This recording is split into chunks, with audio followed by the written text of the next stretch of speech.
Hello there, and welcome back. What is this place? Disconnected. Disconnected. Disconnected. Disconnected. Disconnected. Disconnected. Disconnected. Disconnected. Disconnected. Disconnected. Disconnected. Disconnected. Disconnected. Disconnected. I'm starting to feel disconnected. You have reached a number that has been disconnected. Hey, everybody, and welcome to Reconnected Live here on Thursday night with one of my favorite people that I get to do this with. And what's funny is this is only the second time that we've done Reconnected because you're such an early to bed person. Mr. Steven Billings from Chasing Labels is here. I'm not an early to bed person. Relatively with the child and all that. Okay. I'm early to bed for Ryan, who stays up all night to do whatever the hell he's doing. I've heard some things. He's telling me some things behind the scenes. I don't know how he does it, but I'm glad to be here for the second time. Here with your lovely audience. It's kind of crazy that Reconnected with Steven's only been twice, and the first one was literally years ago at this point, and I think it was to talk about the Shelf Shock Rewind Awards. We're going to talk about that in just a little bit, but first, we got something big for you.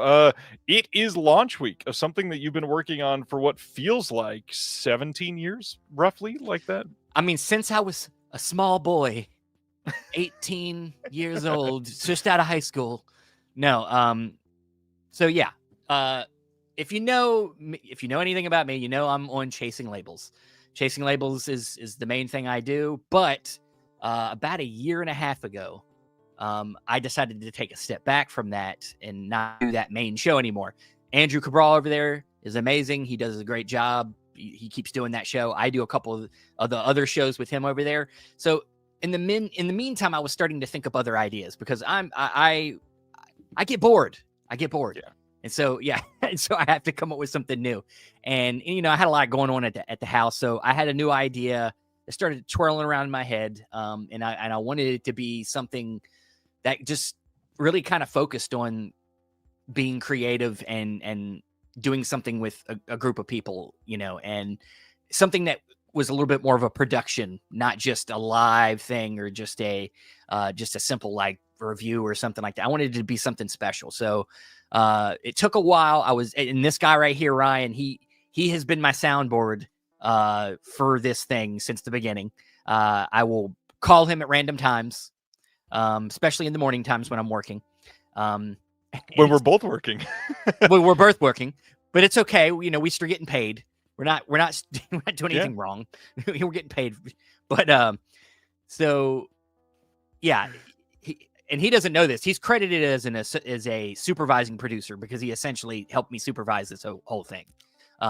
Yes, you're on it because you helped me mold. You allowed me to throw ideas at you, help me mold this thing. When I first brought it up to him, I asked him. I was like, "Hey, I'm thinking about creating a game, a movie-centric game. What's the movie-centric game look like out there on YouTube? Because I'm honestly like." I'm not in touch with the community like he is. So he was like, well, I don't think there's a lot of this going on right now. So I was like, okay, I want to make a game. And early this year is when I really started pushing forward and getting the game right. And we were doing practice games behind the scenes. And now we're here. We're here. We can get into the details of what the game is a little later. But Movie Mutations is a game that takes movie trivia, pitching, kind of puts it all into one and creates some chaos. It's fun. So lots of improv. A lot of improv. Yep. You'll see it tonight. I was about to say, tonight you get a little bit of a sneak peek. We're going to do a modified version of a Movie Mutations tonight with just Steven and I, with you all as the judge and as a suggestion box and all of that. Stay tuned. We're going to be talking about the Santa Claus after we do our announcements tonight. But man, there's so much to talk about. I mean, Chasing Labels still going on. You're still doing your ongoing like movies that made us. Movies Not Memory Lanes. Movies Not Memory Lanes. A show I do that's just like me and my friend Dane Skip Allen and Andrew, and we just kind of talk. Each of us pick a movie every other week, and we just talk about why it means so much to us. And I still do the unwatched pile, which is probably my favorite thing to do. I should probably do that one more. Yeah. So, where you take a movie out of your collection that you haven't watched, we all do it. We buy stuff we haven't seen and pull it on here, watch it, talk about it, and then pair that with do a double feature of it. It's my favorite thing. So, but now this is my favorite thing, Movie Mutations, and we'll get back to it later. For a reason. It's a blast. I can't wait for you guys to see this. We can talk about Shelf Shock Rewind as well in just a moment, but first let's get into some normal stuff. You talk about buying stuff we haven't seen. You got any pickups from recently? Sure, I do. Things that actually, this one I'm a little embarrassed because it's such a I know it's such a cult hit. This might be my unwatched pile pick for this month, because I'm so excited to watch it. John Waters, Cecil B. Demented. Nice. So Great I movie. got it. I got to watch this thing. And I got a few things from Vinegar Syndrome last month. Got this boy here. Andrew watched really it. Good. Yeah, it looked pretty good. And then this one right here, Some Like It Rare. Oh yeah. So yeah, a couple there. And then I got some stuff from the Indicator sale. That I got the Richard Pryor and Gene Wilder set there. And then a couple more of their 4Ks. We got Thirst. Good one. Harlequin. Good movie. So yeah, Good that's the movie. recent stuff. I got some stuff upstairs. I think I got one Criterion, but I can't even remember what it was. I think Shoe Shine. Shoe Shine. Oh yeah, that one. Didn't that one just come out like this last week? Yeah, well, a couple weeks. I think it was a few weeks ago, but it's the Sika film. Yeah. Yeah, So, yeah. nice. I've got 3 things here. One is the incredibly quick-selling Alrane and the Student of Prague from Deaf Crocodile. 2 silent films come together. It's got the hard box with the booklet and all that. I am keeping this version over the Scream Factory version. I got in the imprint 4K of Carrie in the lenticular box, and it's got like some art cards and stuff in here. No new extras on this, but I believe this is currently the best looking version of the film, so that is a plus. How do you feel about the TV show coming out? Flanagan just got done filming it. I mean, you and I are kind of on a similar plate. Like, I will trust Flanagan until I have a reason not to.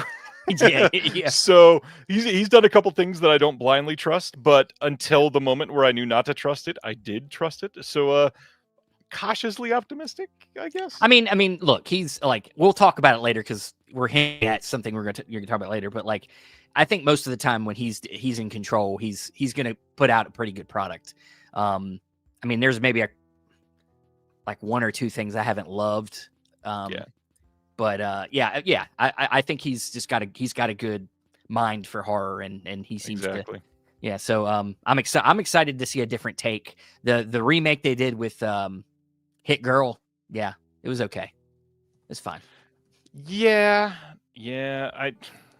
Good actors in it. I mean, Julianne Moore in it. I mean, it's. I will say I walked away feeling like it could have been a lot worse. I'm not going to say it was great, but it could have been a lot worse. Yeah. But and then if you're getting that from imprint, I think this came out the exact same month. I had to pick up because I saw this movie years ago and really enjoyed it. The first 4K of Twins of Evil from imprint. This is now out. Same thing, hard box. It's got a book in here, which is okay. I will say the book is. How many pages is this? This is not numbered. 27.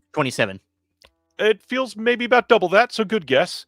Probably about 50, 54. I will say probably 80% of this are just stills from the film. That's a little much to just do stills. The rest are like promo publicity image, which I really like that they archive those.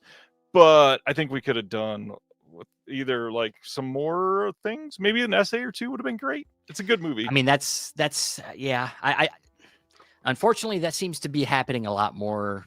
I noticed lately with booklets is, I mean, not some companies, I think like Second Sight, they don't mess around. Like Second Sight's booklets, their 2 books. Their books are always like chock full of writing. So yeah, I mean, look, I get it. You can't always pay somebody to chalk it up with stuff, but I mean, dude, I mean, come on. I mean, it's at least one. Come on. So Recent watches. What have you been checking out recently? Recent watches. Well, I haven't watched it yet, but tomorrow I am going to see Running Man, so I'm excited about that. Nice. Hoping to see let that me this let, weekend. let me look at the letterbox. It's the only way I'm going to remember something like this. Shout out your letterbox. What's your name so everybody can follow you? I believe if you just search Steven Billings or at Chasing Labels, I think you should be able to find it that way. I did just recently write my first written review for like somebody, like my friend Dan is a critic. That's right. He's gonna cite. Yeah, so I did recently. He gave me. I was able to watch this a little early and he knows I'm a Nicolas Cage fan. The Carpenter's Son, which I believe comes out this weekend. Yeah. Starring Nicolas Cage, Noah Jupe, and he's playing. See, initially I thought this was a movie about Nicolas Cage playing Jesus, but it's not. He is he is Joseph, the adopted father of Jesus, and it's kind of like about the adolescent years of Jesus and like him dealing with his run-ins with like evil, and you know how it is. You know how these Jesus movies are. There's always some like weird representation of the devil, and they're always fucking around with Jesus, and you're like, get the fuck away from Jesus. And that's what Nicolas Cage's job is in this movie is to be like, get the fuck away from Jesus, and he doesn't always do it in the nicest way. Please tell me that is like an exact impression of what he does. You know what? If the movie would be better if it was that. If it was, but the thing is, this is what I'll say is. And this is in the review. I talk about this. It's the reason Nick Cage took on this role was because he wanted to prove something to Robert Eggers. Apparently really wants to work with Robert Eggers, but Robert Eggers is like, Nick, you're too modern of an actor. You can't meld into, because Robert Eggers only wants to do historical films. He don't want to do anything that's with cell phones or modern day. Yeah. So he doesn't think Nick Cage can meld into a role like that. And so Nick Cage was like, find me the closest thing to a Robert Eggers movie as I can do. And so he picked this kind of like horror version of a Jesus story. And it's okay. And yeah, I think he does pretty good job of kind of pulling back the Cageisms. There's like one scene where he's like upset and he's like, ah! And I'm like, that's fucking Cage. Calm down. Like put it back in the cage. But he did a fine job. It's an okay movie. It's really. Are you recommending it for everybody? No, I'm not. I'm not saying you have to see it, but if you're a Nick Cage fan, yes, you should fucking see it because interesting. I like him. I still enjoyed watching it. I'm likely not going to be able to see it this weekend. This is my first abnormal theatrical weekend that I've had in like 6 months, but yeah. I'm hoping to be able to see it soon. Well, you can wait till it's really cheap to rent or free or on one of your streaming services because you don't need to spend money on this thing. It's fine. I hate to say that, but I get that. A couple recent watches for me. One that is not from the theater from this last week. I want to shout out. I saw Spike Lee's Highest to Lowest from this year. Did you get to see that one, Steven? I want to see it so bad. What's it on Apple? It's on Apple, right? It is on Apple. That's not where I watched it. I was not able to get to, I don't get to the theater for a lot of things these days, but I know it's a film that's based on the Kurosawa film High and Low, which I fucking love. I love that film. And so excited to see what the new take is. Now, is the new take good? Like, do you like where it is so divisive? I will say this, like, I love Spike Lee and I love Denzel. I think the film is quite good. I think the story is compelling. I think there's a lot to love about it. I will say though, it kind of looks like shit. Really? Like most of the movie, visually they just It looks like they are just living in a green screen for like most of this really film. And I don't. Funny thing, like I don't even think most of it is a green screen. It's just shot in a weird, like made for streaming service way or cheaply or something like that. Very, very, very stale, kind of like sterile kind of look to it. Yeah, in a way. I will say there's lots of great things. It's Spike, so the music is incredible in it. Denzel is amazing. The climate, there's like a couple pretty decent climaxes to it, but the final act, there's this whole tense set that I really loved. It's not like a 5-star film or anything like that, but it's a solid, like a good 4-star movie. I was happy to see it. enjoyable. This last weekend, though, at the theater, I saw 4 movies. I saw Die My Love, Nuremberg, Christie, and Predator Badlands. I don't need to shit on Christie. A lot of people on the internet are doing that for me. So I'll bypass that one. But I really want to shout out Die My Love. It's Lynn Ramsey. So if you don't like other Lynn Ramsey things, you are going to hate this movie. That being said, rat catcher people. Yeah, you're out there. Come on, rat catcher people, let's go. Or what's the one with Joaquin Phoenix? The last one she did. You Were Never Really Here. You Were Never Really Here. Yeah. Oh, come on, yeah. Just you want to see a hitman who gets really sad and like, yeah, you want a depressive hitman? Yeah. This is much more rat catcher than You Were Never Really Here. This is far less mainstream. It is very good. Jennifer Lawrence is just unhinged, literally from like moment 2 in the film. Yeah. It's not super narratively like enticing. Are we saying like Mother Jennifer Lawrence? Yeah, in some ways, yes. Okay. I don't want to say too much because I really want this to be something that people go into and not really with some preconceived notions. The only notion that should be preconceived for this one is just be prepared to be open to it. This is a movie that if you're not ready to whatever the experience is going to be, you're probably not going to like it. I will say that Pattinson is also great, but Jennifer Lawrence is truly the standout of this movie. She's just absolutely magnificent. I think Pattinson's just like one of our probably one of our best actors right now. I would agree. He has made some absolutely astonishing choices post Twilight too. I mean, like, Good Time is still one of my favorite. I fucking love that movie. Like, it's incredible. He just. I mean, not every movie he does I like, but he's always good. Like, I mean, like that movie he did was it. It was with another great female director, and I'm blanking on. I think it was called it was a space film. It was called High Life. Didn't love that movie, but he was really good in it. And it was Binoche was in that film as well. Juliette Binoche, yeah, and he just always does something. I mean, his Batman is great. Yeah, can't wait for the next one. I mean, and we haven't even said The Lighthouse. That movie is incredible. Lighthouse is amazing. They need to do a sequel to that movie. I mean, call it Merman and have a cameo by Ben Stiller. Merman. Yeah, we need that. But it's he's just one of my favorites going right now, man. Anytime I got something. So I mean, I was gonna watch it because of him, but now you're telling me she's coming back and doing something more interesting. She's amazing. So good, awesome. The last thing I'll talk about is we traumatized our kids this week and showed them The Ring, the U.S. remake with Naomi Watts. They both loved it. They both were locked in. My youngest he's open to the idea of scary movies, but he still wants to lay down on top of me while he watches them. And he's at the point where I can tell where he starts to be like, what the fuck? Because as he's watching, I feel his head cock and his eyes start to twitch, and he's like, that's not normal, that sort of thing.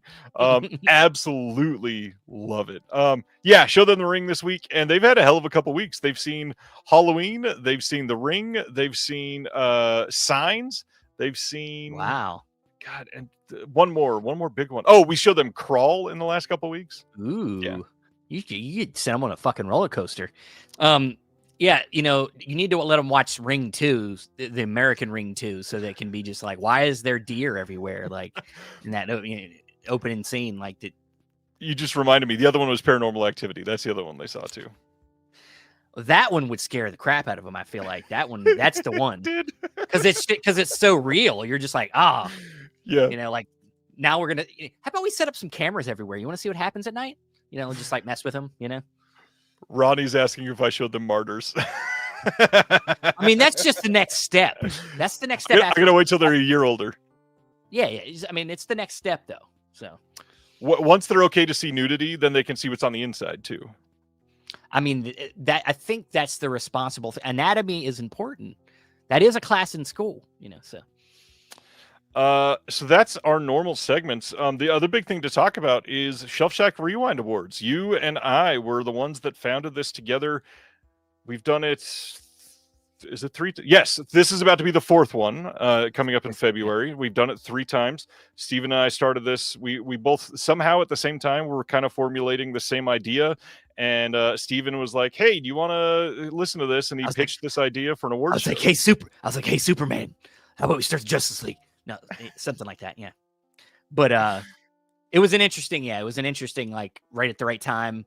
It was like near the end of the year. So we were like, well, if we're going to do this, we better do it. We better start getting going. Because I think it was like August or something like that. It was like, it was pretty late. Yeah. We were like, let's do it. So we got that set up. We had the first one, and that was, what was that? 2022 was the first one? 2023 was the first one. Please don't make me have to do math, please. Because 2025 is the third one. So yes, 23, 24, 25. Yes, that's how we did it. Sure. I think. So the big news we get to talk about tonight is the next one. Let me stop you. Let me go ahead and do it. The big news is now this is Shelf Shock's going to Netflix. We got a deal, and it's going to be huge. Guess who's hosting it? Bruce Campbell. Bruce Campbell is doing Shelf Shock Rewind. Yes, we've made it, Ryan. Okay. People are not going to believe these next ones now that you said that. Oh. What's funny, I haven't even talked to you about this. There is somebody out there that's working on getting like a live event around a screening of the award show that night. That's not set in stone yet, but we're going to be talking about that eventually. So 2026 Shelf Shock Rewind Awards number 4 is coming up. That is going to be Sunday, February 15th. At 7 p.m. Eastern. That is the time Get your Valentine's Day plans ready. Sit down in front of the TV, make out on a Shelf Shock. Come on. And if you want to see true beauty this year, you get to see it because my co-host is the one and only Mr. Chris Higgins, bearded film guy, who is just by all accounts, from what I've heard, one of the most beautiful people on the internet. So welcome, Chris. I talked to him last night. Yeah, he was. I mean, I could barely pay attention to the conversation. I was looking at him. I was like, geez. So yeah, Chris all the stuff he puts all the stuff he puts on his Instagram is so beautiful too. You know, it's just, right? He is like an auteur for Instagram reels. Yeah. Mm-hmm. The other big part of this, other than saying Chris is going to be co-hosting with me, for reasons that will be find out. That's not how you say a sentence. For reasons that will be made known in the next few months, this 4th Shelf Shock Rewind Awards will be my final Shelf Shock Rewind Awards. So I am going to be trying to go out on a high note, which is crazy because last year, I'm still trying to figure out how I'm going to top having Joe Lynch, Sean Baker, Fran Gallupi, Kyle Gallner, all these people being a part of the last award show. How do we beat that, Steven? Well, I just told you, the Netflix deal is on through. Netflix. That's right. Yeah, it's done. But no, I mean, look, Ryan is spearheaded the last couple here, by himself essentially. With obviously, I helped him with some of the video graphics and stuff, but the dude did all the work to get all these people together, and he's just grown and grown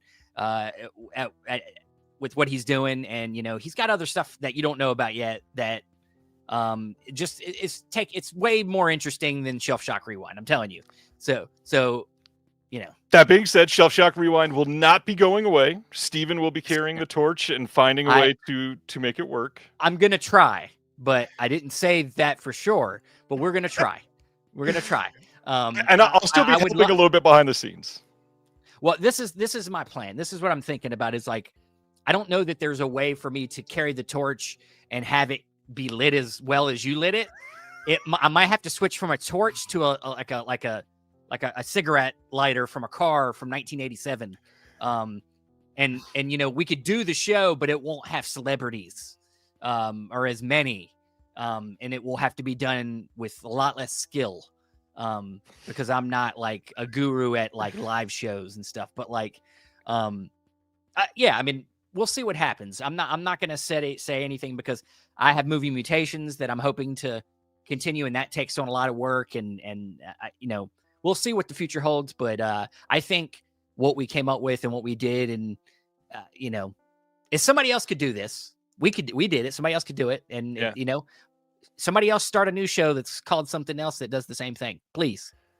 after this show in February, Steven and I will be working out the future plans of it. It will not be the last one. I can guarantee you that somebody else will be doing it for the next one. It may not be Steven, but he and I will be involved behind the scenes, and we will make sure that it continues to the best of our abilities. He just told me that for the first time. So we're gonna make sure it keeps going. Yeah, that's what I said. For the record, my wife did not lay down the law. This is my choice. But yeah, we'll all hear more about the reasons why in the next couple of months. But yeah, look forward to that February 15th, 7 p.m. Eastern, Sunday night. It's always the weekend after the Super Bowl. That way, there's no excuses. There's no football playoffs, anything like that. Well, February 15th. But Valentine's Day, dude, you kind of messed up there. You probably should have done it after It's a Valentine's Sunday night. Day. Everybody's celebrating a Saturday night. All right. I'm just saying, like hangovers and, I'm just saying. Pop an Advil, Right. and we are in it on Sunday night. That being said, if you are a part of the CSC over the last couple of years, you will be getting an email this coming week about your involvement for this year's voting and nominating, because it's already that time. It is the middle of November, and December is full-blown CSC nomination time, and we are going to have the community voting throughout the entire month of January. So this is your warning now. It is absolutely the time to start making a list, look back on your favorites from the year. I've already had multiple people tell me this week alone that they had a feeling that a couple of releases could not be beat on certain topics. One of the big ones that I've seen were from Hammer. One of the big ones I've seen from people were from Grindhouse releasing. A couple nominations that people are feeling for Second Sight.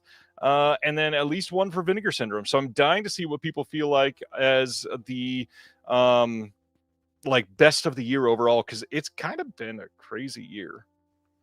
Yeah, it's a little all over the place, isn't it? And some new players in there, and yeah. I mean, it has been kind of a scattered year. I mean, I think I'm gonna have to jump into my collection as well, but there's a few that stand out in my mind that I'm excited about. It's just hard because you don't know. I could sit here and say what I think's the best release of the year or one of the best releases, but like this year, like you said, I feel like there's going to be so many different opinions. It's going to be tough in the voting. I think it's going to be tough. We're going to get a ton of different options, and as usual, people will be upset that their thing didn't get nominated, or, but it's fine because I like hearing all that stuff. Yeah, me too. Reading all the nominations is always really fun. It is. All right. Are we ready to get into announcements? And I should warn, we're not like trying to rush tonight, but also we're kind of both hoping that this isn't a super long show tonight because we both have very early mornings tomorrow. It's always like this. It's always like this. Either early morning or I've already been up all day. So it's like, it's cool. All right. Let's do it, man. Let's do it. First, the Criterion sale is ongoing at Barnes & Noble right now. Of course, this is in the store and online. They are covering everything that comes up or that releases all the way up through, I think, January 6th is the first Tuesday of the year. So anything that comes out January 6th or earlier is half off. You can order it now and get it on release day if it's the last week or it comes out in December. Lots of good stuff since the last sale. I think you mentioned you're not getting anything this sale, anything that you're after? I'm just trying to you gotta do a cleanse every once in a while. I got to buy Christmas presents, guys. And unfortunately, nobody in this house and my extended family wants Criterions. So that's just all me. But I might pop in and get one or two. I would love to get that Wes Anderson set, but that's like what, $500 minus $250 on sale, yeah. Still like $250. So like that one might have to wait. But I might try to go and get a couple titles. We'll see. I did get a couple in, ordered, not in yet. But I noticed that I had like some glaring Charlie Chaplin horror holes in my collection. So let me guess. On the way. You got. I'm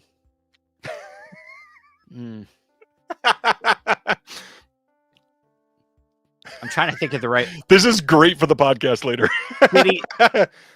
What is City it called? Lights? Is that what you're trying to say? City Lights? That's City Lights. Yeah, that's the one I was thinking of. That is not one of the two, but Good guess. I Good was- guess. I kept trying to say, I knew it was city something. I was about to say Big City, and I was like, no, that's a Satyajit Ray film. Well, now I'm questioning myself. Is it called City Lights or is it something? No, it's City Lights. It's City Lights. Okay. I One of won't make- them I is won't- The Circus. I haven't seen that one yet.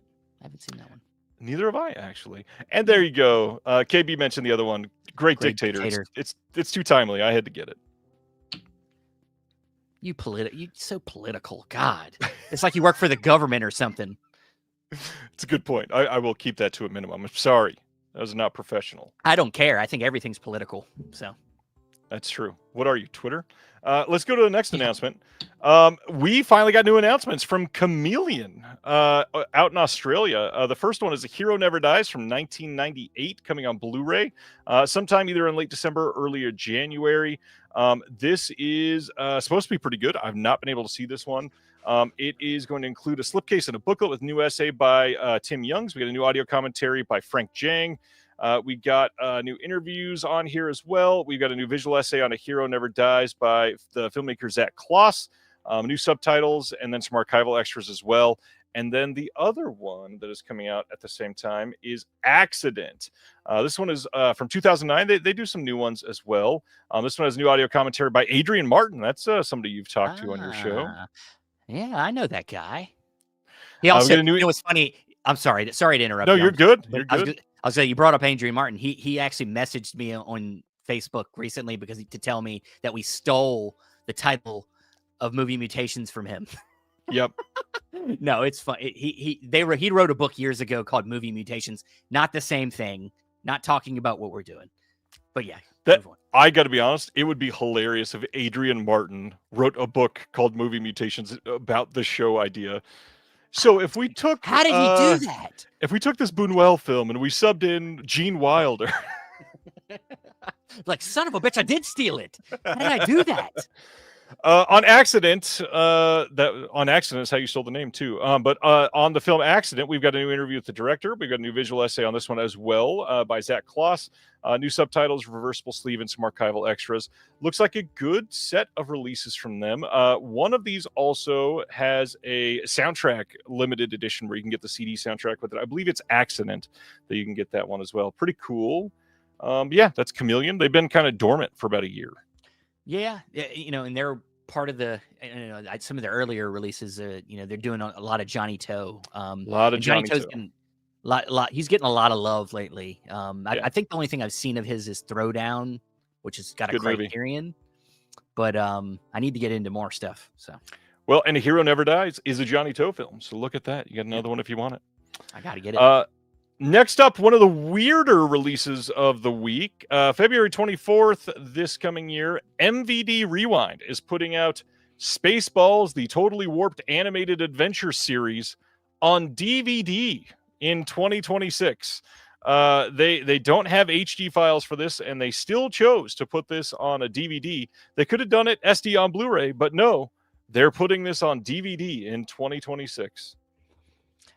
This is something... our man, this is some. I'm blanking on his name. What's the man over Eric. there? Eric Wilkinson. This is something he would do for sure.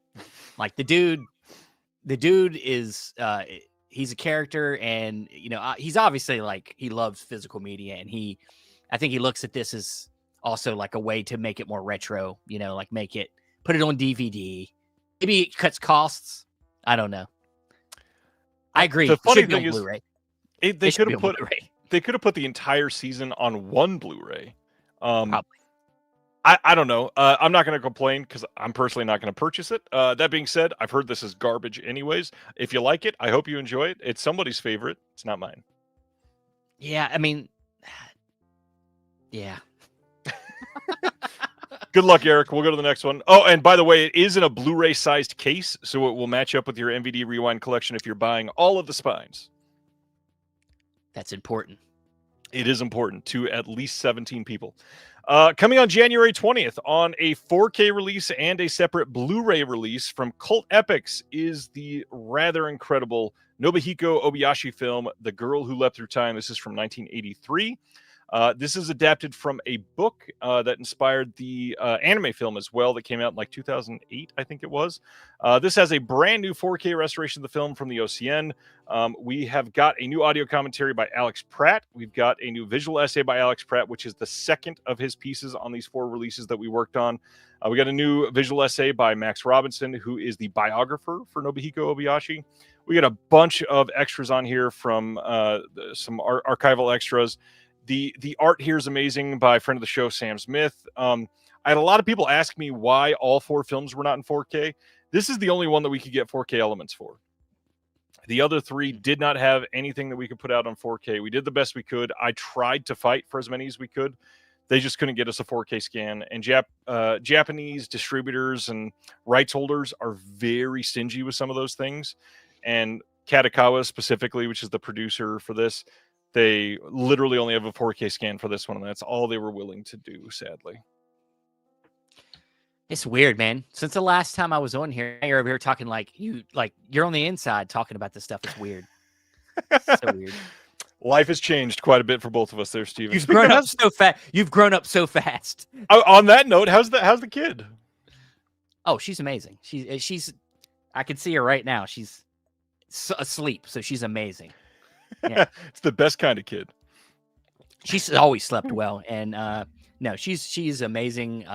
She has gone to her first movie in a theater not that long ago. Nice. What'd you take her to? Well, Terrifier we had 3? to make. Look, I'm not you. I'm not you. I picked appropriate things that I know she would actually watch. So, Gabby's Dollhouse movie. Oh, nice. So we went to the theater for that. Then since then, we went and saw a second movie because she kept bugging us to go back. That's what we want. And we went and saw that animated film that came out around Halloween called Stitchhead. How is that? I didn't even hear about that until I saw the poster for it. Yeah, it's okay. It's like kind of like a Frankenstein / like Elephant Man story with monsters in a castle, and one tries to get away and do some and join a circus kind of thing, but then he doesn't realize he's being exploited, and it's kind of Elephant Man, but it's cute. It's got some cute monsters in it. She seemed to like it for about 45 minutes, and then was like done and started walking around the theater, and it was fine. Yeah, that's good. I'm glad to hear it. Next up after that one is January 26th. We get a Blu-ray over in the UK from Studio Canal as part of their vintage classics line of Carlton Brown of the FO. This is from 1959. Interesting contrast here. Just a heads up for everybody that is looking at this and going, man, I want that. Kino Lorber also releasing this right around the same time, but under a different name. So they're going to go with the alternate name there. I don't remember what that name is. I'm sorry. But we will probably be talking about that next week. Probably. Yeah. I'm a fan of Studio Canal. I love their releases. Their 4Ks are amazing. And they seem to have everything Peter Sellers. So lots of Peter Sellers lately. That's true. Yeah. Cause I got a few of them over there, but Lady Killers and yeah. So that's a good 4K restoration too. The 4K on that is really good. Yeah. This one also with Peter Sellers. We got a new piece on this by Peter Lydon and Vic Pratt on Carlton Brown of the FO. We've got a new piece with Roy Bolting, Ian Carmichael, Brian Forbes, and Beryl Reed. That is on Sellers Beginning from Satire to Stardom, and then there's some archival extras. Yeah, I've always heard this one's good. I've never been able to see this movie, but yeah, this is a good time. Awesome. Next up, more Peter Sellers from them on the same day. This is Only Two Can Play from 1962. Steven just kicking back. We've got a new piece on here as well from a lot of the same people. Some archival extras. Yeah, this looks like a solid 1-2 punch on the same day. This poster's got me. This front cover. I mean, I got to see what happens. It looks like a good time, I will say. It looks good. Next up, this is one that I'm going to praise as long as I can. December 2nd, we are getting a Blu-ray from Dark Sky here in the US of Chainsaws Were Singing. This is listed as a 2024 film, but this just barely played the festival circuit earlier this year. And I'm going to go out on a limb and say most people have never even heard of this film, let alone seen this. This is literally a comedy splatter musical And those three words together should delight anybody watching this show. It is a great time. It is a funny movie. It is well made. The practical effects are incredible. The music is good, and it's genuinely really funny. It is a blast to see. KB also saw it this year as part of Panic Fest. This movie is astounding. It is a little long, but you will be entertained for the entire time. It's like a 2-hour movie. I was gonna say it's a musical, so I mean, it's required. They tend to get long. They tend to get long. Yeah. Please try to find a way to watch this. It is so over the top and just so wild. I loved this movie. Awesome.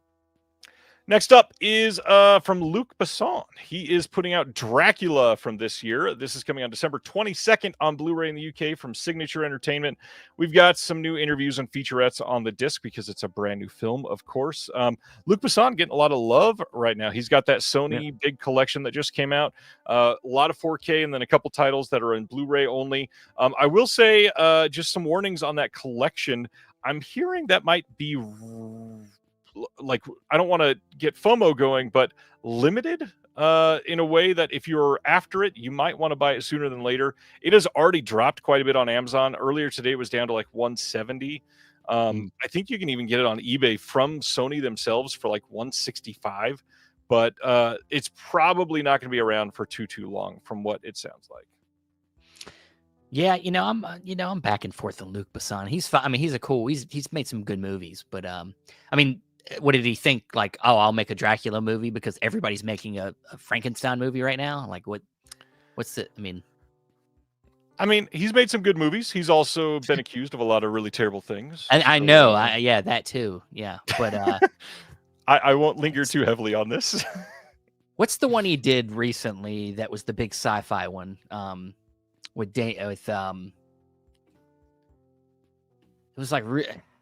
I know they're the one that nobody will see ever again, which is the one I sued for that copied Die Hard, essentially. Was it Lockout? Lock Up? You ever see Lock Up? It's got no. Guy Pearce in it. Colton is saying, Valerian? Valerian's the sci-fi one. That one was pretty interesting. I have not seen a new Luc Besson film in, God, like 12, 15 years. Something like that.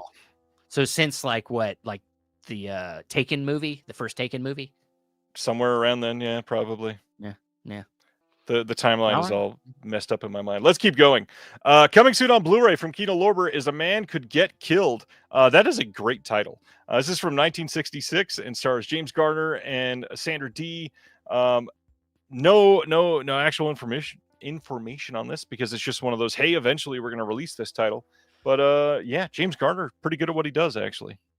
Pretty good. Yeah, I do like that title, man. I mean, like, a man could get killed. Like, is it? I guess it's not a question. Maybe that's the twist. Maybe like a man could get, but nobody gets killed. That'll be a kind of a disappointment. But oh yeah.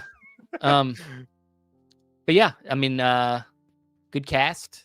I like the poster. Yeah. Let's. I have to look in that one. Yeah. Next up on Blu-ray from Kino's House of Cards from 1968, a George Papard and Orson Welles film. This one says in 1960s Paris, an American boxer stumbles upon an international fascist conspiracy that aims to create a new world order. Imagine that, only a conspiracy that's a fascism. I can see Ryan's getting tickled about this one. He's like, fascists. In the House of Cards. House of Cards.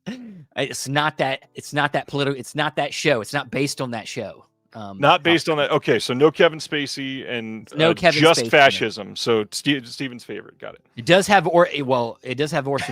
So, no, I'm all about not liking fascists. I think. So that's not a sentence you should end with. I think, but let's keep going. Okay. Coming soon on Blu-ray in the UK from Elevation, which is Sony, is The Corral from this year. This is starring Ray Fine, and the trailer for this looks pretty not great. I haven't seen a trailer. What is it? Can you give me a synopsis, please? Sure. I don't know where I'm getting this from, but I would think this is probably about, like, as World War I rages on, the Corral Society in a small English town has probably like lost most of his men to the army, and the committee there is probably determined to like keep pressing ahead with new recruits. So they must engage some sort of driven new chorus master. He's probably got a silly name like Dr. Henry Guthrie or something. I mean, honestly, he probably just recently returned from a career in Germany. You know what? I'm not going to win this movie mutation later if you're just going to come up with stuff like this off the top of your head. Oh, it's right here on the screen. Jeez. Oh. Amazing. Yeah, it's the trailer for this is not great, but check it out if you are into it. Or Ray Fine, he looks like he does well. I mean, he always does.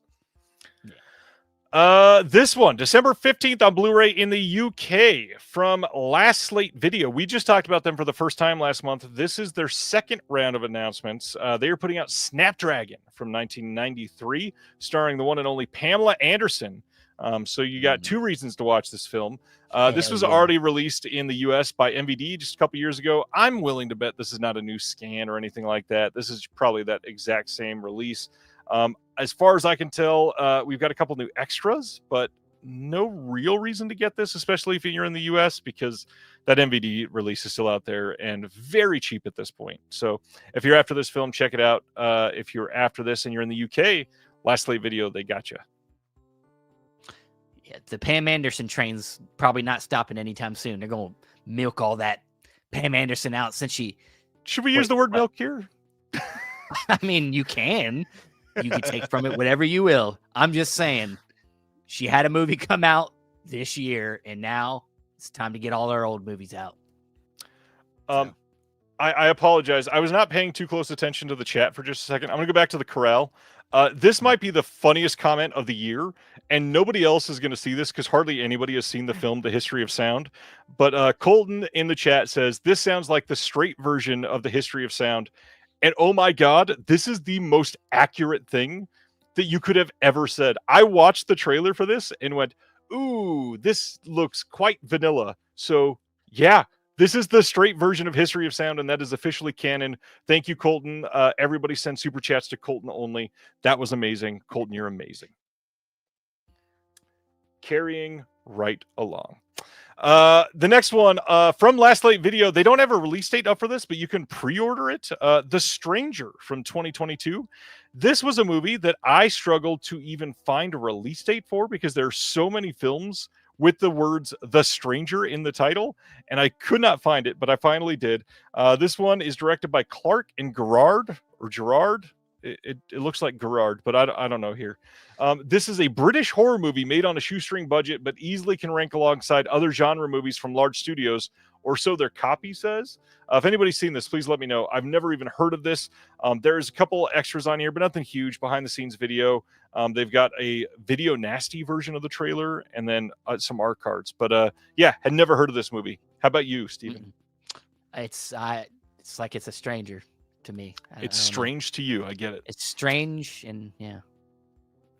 Next up from them, again, no release date, but you can order it now, is A Light Through Colored Glass, also from 2022.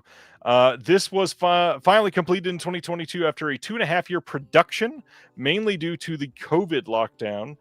This won some festivals. This one has all kinds of extras, lots of interviews with the cast and crew because it was made during COVID. They got lots of free time. So yeah, you can check this out from Last Slate Video over in the UK now.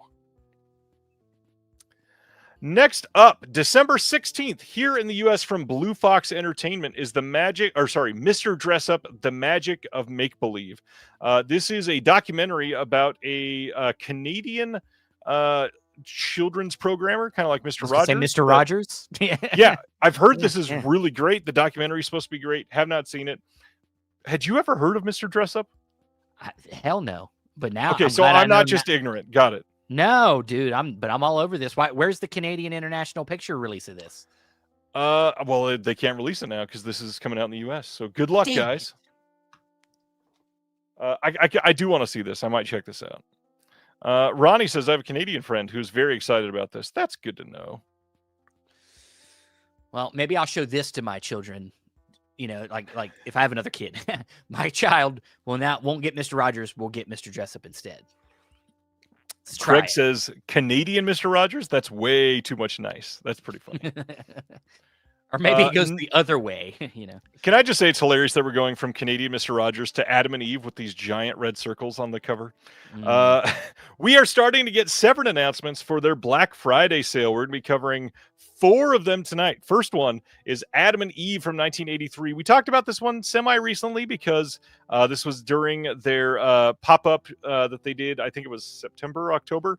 So we knew that this was coming soon, but now we know it's coming as part of their slate for Black Friday. It will be a Blu-ray release. It will have an interview with the editor on there, and we'll have a trailer. It's going to be region A locked and have this wonderfully retro-looking slipcover on it. And here is the inside art, the original poster.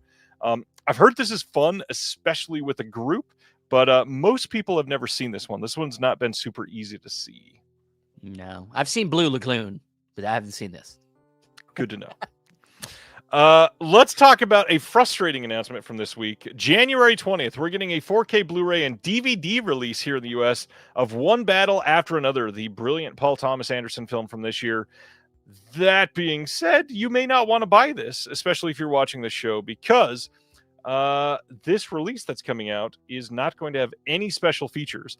The 4K Steelbook that comes out later in the spring is going to have some special features on there that this will not. It sounds like they're probably waiting until after award season and PTA to go through the trouble of producing some stuff for this. What about you saw this one, right? I did. Are you planning on picking this up? Like if you're telling me that if I wait, there's going to be something that's got some extras on it, I'll probably wait. We'll see. Sometimes I can't help myself, but I imagine this will get some kind of streaming release as well. Maybe it'll pop up somewhere where I can watch it in the meantime. But I love the movie too. Paul Thomas Anderson, I think, might finally win his Oscar. This might be it. So it's up there. It's definitely top 3 of the year for me. It's not number 1, but I loved it as well. I just don't understand. The studio's gonna have to pay to author 2 different discs. What? Just delay the main disc release. If you got to put it on streaming, sure. Just delay it and release everything together. First off, you say it's coming out in spring. Is that like May? Is that March? If it's May, that's pretty late. March makes a lot more sense. But if it's only March, just delay this release and don't put it out in January. It doesn't make any sense. You have to pay to author it twice. Dude, you talk like you're some disc producer or something now these days. God damn it. Dude, just let them have fun. Just let them have fun and do it twice. I mean, it's not like they don't complain about physical media and then waste money doing stuff like this. Like, it's not a big deal. Come on. And then watch, they're going to complain that one of them didn't sell, and it'll probably be the one without bonus features, and they'll say, oh, everybody just cared about the movie, and then they won't make bonus features anymore, and we're all screwed. Did I just kind of foresee how the next year and a half is going to go? Damn it. Nobody cut that out, please. Please calm down. Just calm down. Let's go to the next one. This is really cool. Ooh. Friend of both of our shows, John's new label, New Wave Video, is putting out Nighty Night from 1986 in early 2026 on Blu-ray. This is an anthology horror film from Japan that is supposed to be really great. This was shot on 8mm, and I've heard this is very good. A lot of people have been wanting to see this, but it's not been easy. This is one that's been locked away for years, and I'm kind of stoked that they're the first ones to be able to rescue it. Yeah, that's cool, man. I mean, is that Nosferatu? I mean, is he like this is the sequel, so it's Nosferatu 3. Yeah, I'm hoping so, because I mean, him in color just looks weird, dude. But no, I don't know anything about this, but I know John. We both have talked to him about New Wave, and he's going deep. He's going deep. He is, that's for sure. Yeah. All right, carrying on from there is January 6th. We're getting a Blu-ray and DVD release here in the U.S. from Decal and Neon of Shelby Oaks. We got an audio commentary in case you want to really get Stuckmanized by the director, Chris Stuckman. We got 6 episodes of The Making of Shelby Oaks. We got 4 episodes of Paranormal Paranoids, final tape featurette, some galleries, special hidden features, stuff like that. Chris Stuckman directed this over a few years. Tell me how much you love this thing, Steven. You know what I realized just now? It's like you said Stugmanized, and then I did one of these. I'm like, that's Jeremy Johns. What I'm talking about. Jeremy Johns does that. So yeah, this movie has problems. I mean, we talked about this before. Like, it needed a writer on it. Yeah. It's just a shabby horror. It's somebody that is a horror fan who knows all the tropes, but doesn't really understand. It feels like he doesn't understand how them things work. You know, you got to earn them, and you know, you got to make a script that makes sense. You know how. I mean, I don't want to say anything. I don't want to ruin the movie for anybody but literally, like, she stumbles into like finding her sister after 12 years. Like, it makes no sense. But yeah, I'm done. I agree entirely. Okay, good. I don't feel alone. Everybody on here knows I did not love this. I thought this was pretty rough. I'm super happy that he's able to make a movie that is very difficult, and it shows. It was quite difficult for him. Yeah, well, I think we also both agree that he's definitely got an eye. The film's directed well. It looks good. The cinematography is great, but like he needs a writer. Hopefully that if he gets to do another one, he can work on a script with somebody else and give us something with some substance. I think they tried to tell a story with substance that I think after the fact they were trying to stuff it in there. Like, so I don't know. Shabby, but we'll see what happens. You got it. Next up, we had talked about this recently because of Umbrella and the Steelbook and all that stuff was coming, but we got some details and we get to talk about the Steelbook and everything tonight of 1999's Dogma. So December 9th, we are getting a standard 4K release from Lionsgate that you can get everywhere. This will be on Amazon and Diabolic and Brother Belial and Orbit, all those places. Special features on this. We've got a physical media introduction by Kevin Smith. There's a making of Dogma that's brand new for the 4K disc only. There's an establishing shot featurette, Dogma Q&A that's only on the 4K. More Sermons from the Mount, 4K only. There is all kinds of stuff coming on this disc. There is what is the big piece on here? Audio commentary that is coming from the old Blu-ray version of this. Lots of stuff that is going to be brand new to this. Thankfully, they did not just kind of crap it out. But also, you can talk about the Steelbook in just a minute because I got to talk about Warner Archive first. But there is a Steelbook coming on the same day from Lionsgate Limited that we're going to talk about in just a minute. Do you like Dogma? Are you a Dogma person? Yeah, it's one of the Kevin Smith movies I like. Because I mean, look, I like him more as a personality than I like him as a filmmaker. A lot of his early stuff's really good. But like he's obviously like ran out of things to talk about. Like Clerks 3 is Did you hear he had a heart attack though? I did hear about that. He got super skinny now. He's changed, but like, yeah. This one's one of my favorite ones. This is one as a kid I saw early. Probably shouldn't have watched it, but I did. I was one of the people that pre-ordered this early to get the Umbrella edition.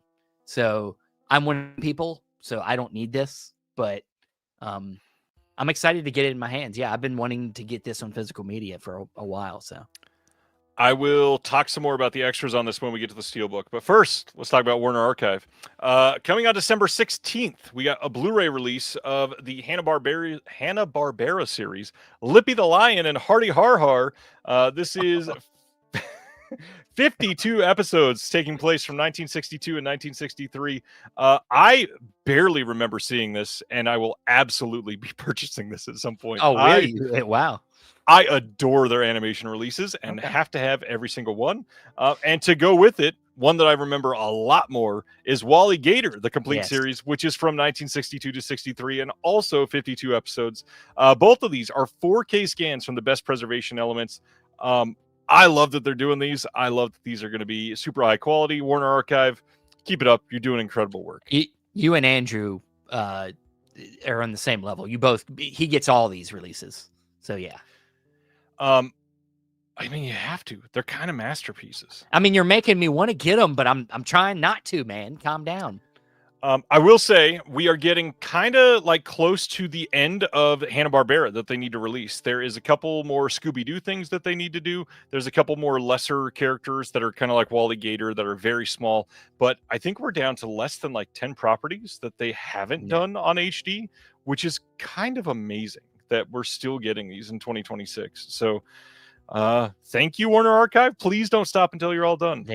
They might not be all, they don't have all the flash and everything with their releases, but like they're the quality of the release, the picture quality, it's always great. So it's true. And if you're into the classics, nobody does it better, because we also have coming from them on the same day, 1939's On Borrowed Time with Lionel Barrymore. That's not the last time you're going to hear his name on this. This is going to have on here 2 radio adaptations, one from 46 and one from 48.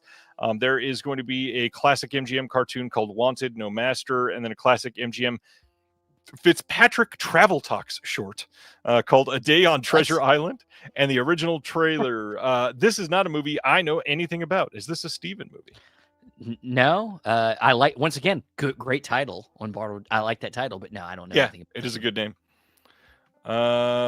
Is this the one with Justin Timberlake? That's a good joke. I like that movie. It is that one. Man, I totally agree, Ben. We need somebody to do the full Casper the Friendly Ghost cartoon. That would be incredible. All right. After On Borrowed Time, they are also doing I Love Melvin. Not a great name, kind of like On Borrowed Time. This is from 1953, and I know nothing about this other than it's starring Debbie Reynolds. And we've got a deleted musical sequence from this called A Lady Loves. It is the unused finale. And then we've got some classic MGM cartoons, The Impossible Possum and TV of Tomorrow. I think it's kind of incredible that we're getting a deleted musical sequence and that they still held on to that. That's pretty rad. Hey, this has got some cartoons in it. You got to get that too, man. I try to get as many of those as I can. All right. All right, going to the next one. Interrupted Melody with Glenn Ford and Eleanor Parker from 1955. This one is coming on the same day, December 16th. This one has a classic MGM CinemaScope cartoon called Tom and Cherie. Nothing else on this, but Glenn Ford. I know a lot of people are giant Glenn Ford fans. Yeah, I could just see there being a scene in this movie where he's singing, he's right in the middle of the chorus, and then somebody interrupts him. That's the only thing I can find that has to happen at least once. Hilarious anecdote. Thank you. Yeah. Let's get to the steelbooks from Lionsgate. Very different from what we were just talking about. December 9th. Not only are they releasing Dogma, they're also putting out a 4K steelbook of Battle Royale. This is coming with a couple new Lionsgate Limited exclusive extras. Kenta Fukasaku on Battle Royale, and then Battle Royale, The Ripples of Violence.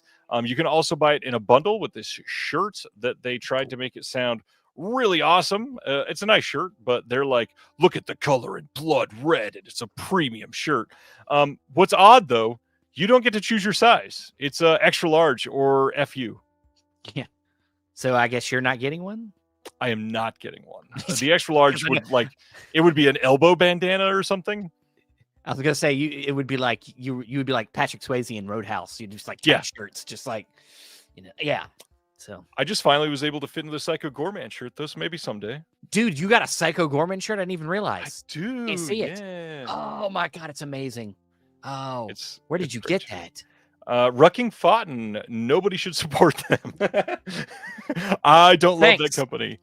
They've in fact, Rucking Fountain, the Psycho Gorman drop is one thing that they screwed over my dear friend Mr. Jeremy Long on. So congrats, Jeremy. Sorry. Well, I love that movie. It's a great movie. Same day, like I said, Dogma 4K Steelbook also coming out. I like the design on the Steelbook. I think it's a really nice design. The new art on the inside is really fun. On the extras, so like I said, we've got a making of, an establishing shot, Dogma Q&A, and then more sermons from the Mount that's coming on this. One of the pieces of this is a documentary of sorts, and what's interesting is I have found out that the interviews in this documentary are the exclusive interviews that were given to Umbrella. They're just the same extras, just edited differently. So you don't have to buy both of them. If you are like, man, I got to have this Dogma stuff, you're getting all the same information. So just choose one and go with it. no reason to like jump on the Steelbook or jump on the collector's edition because you feel like you have to have this because it's your favorite or whatever. It's going to be basically the same extras. Okay. And you got the good one. So lucky you. Yeah, I was gonna say I don't have to worry about this. Lionsgate also has re-released the Knives Out Steelbook that came out a few years ago as a Best Buy exclusive. This is available now and comes out on December 9th. The only thing, though, is this Steelbook was really great when this first came out, and it looks like they have possibly changed the design on the back here. If this picture on the left here is the back of the Steelbook, I kind of don't like that they did this because many of you will remember this was the first Steelbook with a bit of an Easter egg for Lionsgate. You would take the slipcover, put it on backwards, and it would show you who the killer is in the movie. And I loved that. I thought that was a really great touch. I thought it was a really brilliant way to make the Steelbook. I just truly enjoyed it. And it looks like they've changed that. So, yeah, don't love that. I mean, maybe it's the inner left side. Maybe. Probably not. I think you can see the whole layout on the website, and I don't think it is. Yeah. But yeah. Oh, it is the same as the Best Buy one. Thanks, KB. I looked at it wrong then. You're the best. Hey, this Steelbook rules. Everybody should check it out because it's an amazing design. If you missed out on that first one, this thing was going for lots of money on the secondhand market. Like this was like an $80 Steelbook, and now you can get it for like $25, Jesus. I think. So check it out. Knives Out, good movie. And we're likely never getting the sequels on disc, so fuck Netflix. I mean, maybe one day. You'll see. Calm down. Just hey. Positivity, man. You might get them. Okay, sorry. Screw Netflix. Thanks. That's better. That's better. More Warner Archive was being announced at the same time as those Steelbooks. The next one is The Valley of Decision from 1945. This one is starring a little-known actor named Gregory Peck. Here he's going places. This one is in black and white. We got a classic MGM Tex Avery cartoon called Wild and Wolfie, classic MGM short Spread in the Jam, and then a Lux Radio Theater broadcast with Greer Garson and Gregory Peck in it as well. Never seen this one. And I mean, once again, I will give you the description of what I think is in this movie. Them walking down a valley, trying to decide on something. I'm going to say where they're going to go eat that night. I don't know. Yeah. Something like that. It's got to be a big one. Yeah. Wave is pointing out that the Umbrella Collector's editions of Dogma and Angel's Egg are currently blocked from being sold directly to the U.S. I can say, at least for Dogma, Lionsgate are not the ones that blocked that release to be sold from the U.S. Current rumor mill is saying that the rights holder themselves reached out to Umbrella and said, stop it. Not real sure on Angel's Egg. It could be G-Kids. It could be somebody else. It could be the original rights holder. But yeah, at the moment, those two titles are not being able to be purchased to the U.S. However, if you got them before they were taken down, you're still going to be able to get them. No need to worry about that. The next one from Warner Archive is San Antonio. Errol Flynn fans eating good right now with the Criterion announcements. And this one is from 1945. And you also got Alexis Smith in this one. This is a 4K scan of the original Nitrate Technicolor negative. You get a classic WB Technicolor short on this called Frontier Days, and then a classic Warner Brothers cartoon Trap Happy Porky. Love that they're putting this out for those that love it. Supposedly this is a big movie, and I've just never seen it. Yeah, me neither. But Trap Happy Porky, I gotta get this just to watch that. So I'm sure you won't. I won't. Let's talk about the next Severed title, which is another one that I had never heard of. 1976's North Sea is Death Sea. This is the first time that this has been released on disc in the U.S. This is from writer-director Hark Bohm, co-founder of the 70s German New Wave collective Filmervlog der Autoren. With Wim Wenders and Fassbinder comes this landmark hit about juvenile delinquency and outsider friendships, and it sounds great. This is going to have an intro by the Golden Glove director Fatih Akin. There's going to be a piece by Hark Bohm remembering North Sea as Death Sea, interview with a couple of the actors and actresses, and appreciation by Jorg Boutgreit, who did Necromantic and all those other lovely gore films. This is going to have a booklet in it designed by Hot Love with an essay by Till Kleinert, the director of Der Samurai, and rare stills and promotional items. This is seemingly a pretty big deal. Yeah, no, all the things you said give me the feels. Sorry, I got distracted for a second. My wife walked in the room.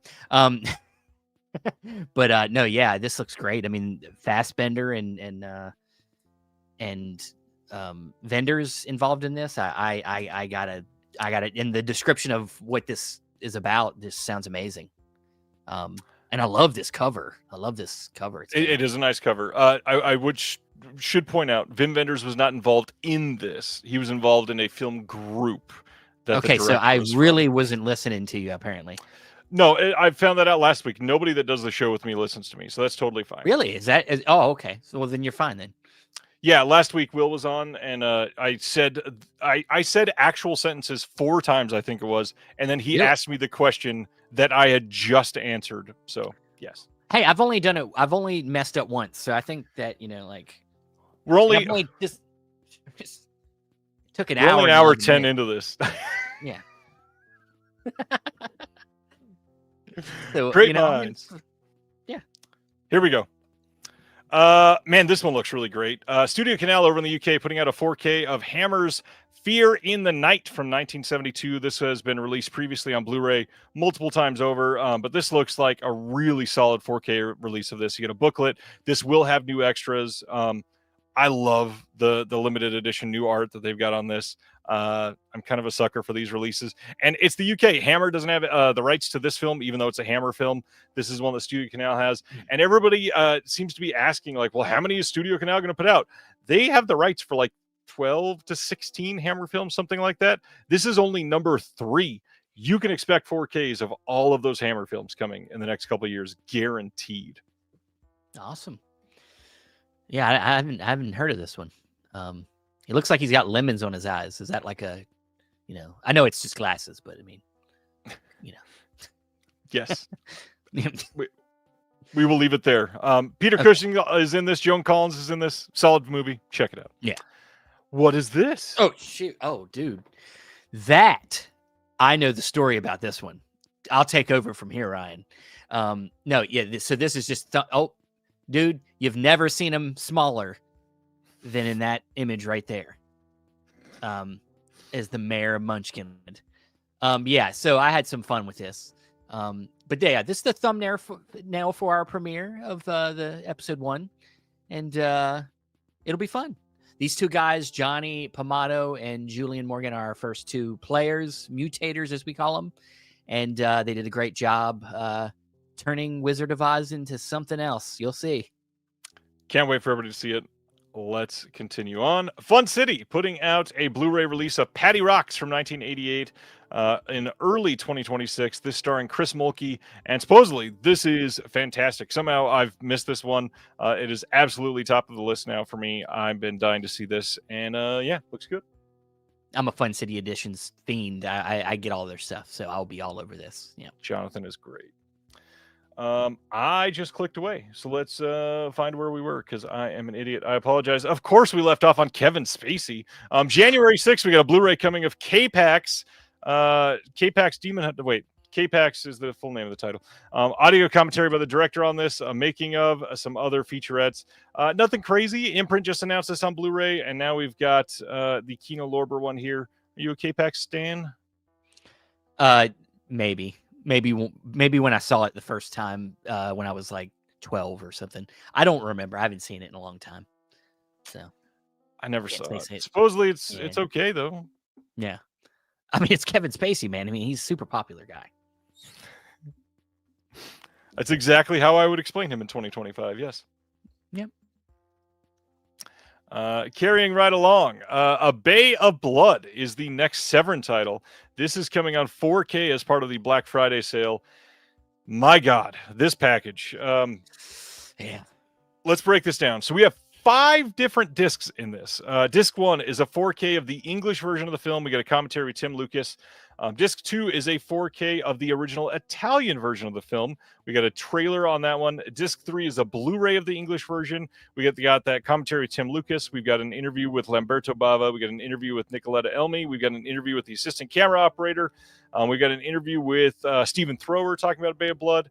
Disc 4 is the Blu-ray of the Italian version, and there's all kinds of extras on here. We got a visual essay by Stephen Arbisset, bunch of archival extras. We got Joe Dante talking about Mario Bava. We've got Lamberto Bava's intro from the Severn Super Shock pop-up film festival. And then Disc 5, we got a soundtrack CD. This is an incredible looking release. That being said, Arrow has also announced that they're going to be doing this one here soon. We don't have any details on that yet. I can kind of guarantee Arrow is not going to put a 5-disc release of this together. They will absolutely probably not have that soundtrack CD.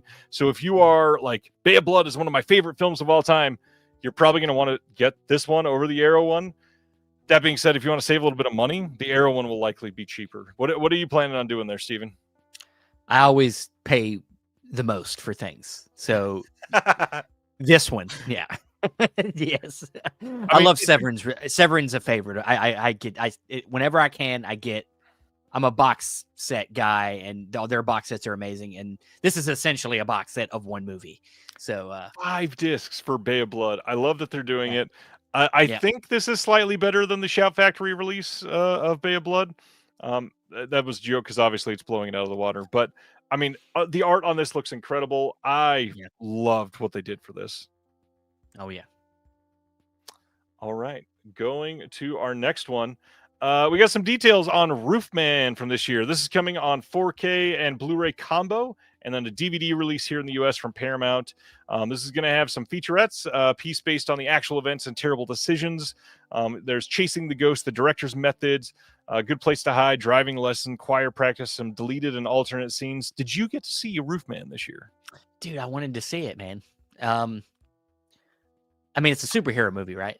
And it is a superhero movie, and he just flies roof to roof. And it's set in your home state, right? You know, maybe. I live. Is it in North Carolina? Yeah, that's where I live. Most of the film is set in North Carolina. Yes. Yeah. So, no, I want this got Kirsten. See, Kirsten Dunst is why I would watch this movie, because she was my crush since I was She's fantastic in this. So, yeah, I want to see this for sure. Everybody in this movie is amazing. Channing Tatum is incredible. Uzo Aduba is in this. Juno Temple is in this. Ben Mendelsohn shows up in this out of nowhere. Peter Dinklage is great. Like, everybody in this is so good. I heard Channing Tatum actually did a little bit of like for press for this. He was like going around to like different places in North Carolina. He was like going on people's roofs and just like hanging out on roofs and just being like, come see Roofman, and just on people's roofs. And you're just like, I guess he's really passionate about roofs. So if that was true, that would have been a really funny PR stunt. I don't think he did that, but he did go. He was hanging around. He was around. So. Next up, Sweet Pea Season 1 is getting a 4K Blu-ray and DVD release in the UK from Dazzler Media. This is coming on December 1st. You can pre-order this now. I have never seen a single moment of this show. Nope. Next. Team Sweet. P. That didn't work. January 6th. Kino Lorber putting out a trio of Agatha Christie films that we talked about fairly recently, because Studio Canal is also putting them out. We've got a 4K for Death on the Nile from 1978. None of these have new extras, so we're just going to glide through these quickly. The second one is The Mirror Cracked from 1980, and then the third one is Evil Under the Sun from 1982. Yeah, looks good. Looks good. Yeah, I mean, I haven't seen all these, but I've seen, of course, Murder in the Orient Express. You know, I know that it's the same stuff. Somebody killed somebody. And, there's a mystery. You know, there's a mystery. You got it. Where's Miss Marple? Next, Cohen Media Group on January 27th is putting out a Blu-ray of Trifoli. I don't know how you say this one. I think it's Trifle. Yeah. Stop trifling around. In Italy's Piedmont region, aging truffle hunter Igor faces failing health and the loss of his family home. When his aimless granddaughter Dahlia arrives from London to care for him, their strained reunion transforms as she embarks on a quest for a legendary truffle that could change both of their lives. Wait a We've got some interviews in this. Is this a connection to the Nicolas Cage movie Pig? Ooh, it's a secret sequel. Okay. Could be. I was trying to get another connection and it wasn't coming to my mind quick enough. So that's it. January 27th. On January 6th, Kino is releasing The Door on the Floor from 2004 with Jeff Bridges and Kim Basinger. This is not one that I've ever seen. We get an audio commentary by the writer-director in this, making of, and a bunch of other archival extras. Have you seen this one? No. I'm a fan of Kim Basinger of this moment because I'm an LA Confidential fan, and she was just once again another crush. But I have not seen this Door in the Floor. I've never even heard of it until now. The Door on the Floor from 2004.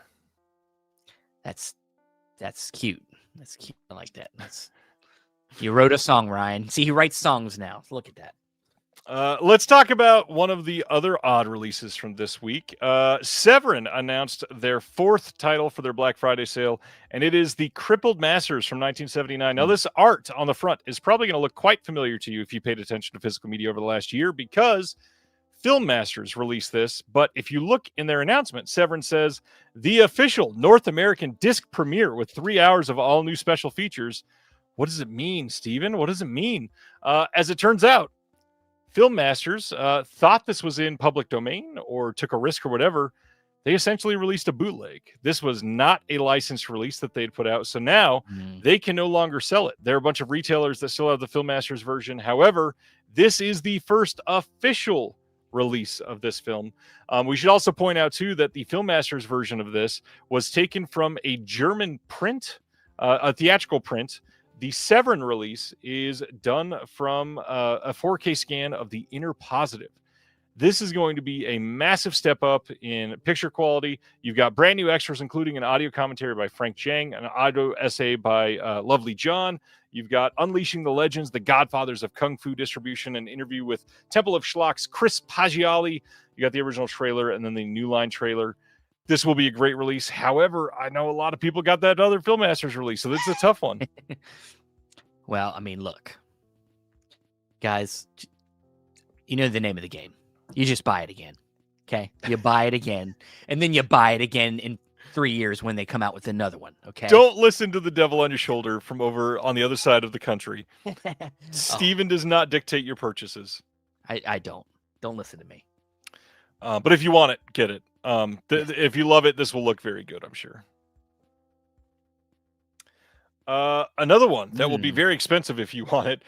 Coming in January on Blu-ray from a company that we have not heard about in almost an entire year. Gold Ninja Video up in Canada. Mr. Justin DeClue putting out The Devil Bear from all the way back in 1929. This is a lost Canadian silent film available for the first time ever. This is a film only glimpsed in a handful of blurry stills since its brief theatrical run in the 1930s.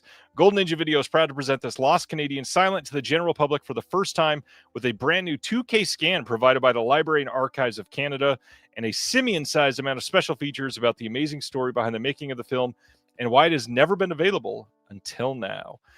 We have on here two new improvised scores for The Devil Bear by Emily Milling and Andrew Schenkman. We had a commentary on this by Justin DeClue himself.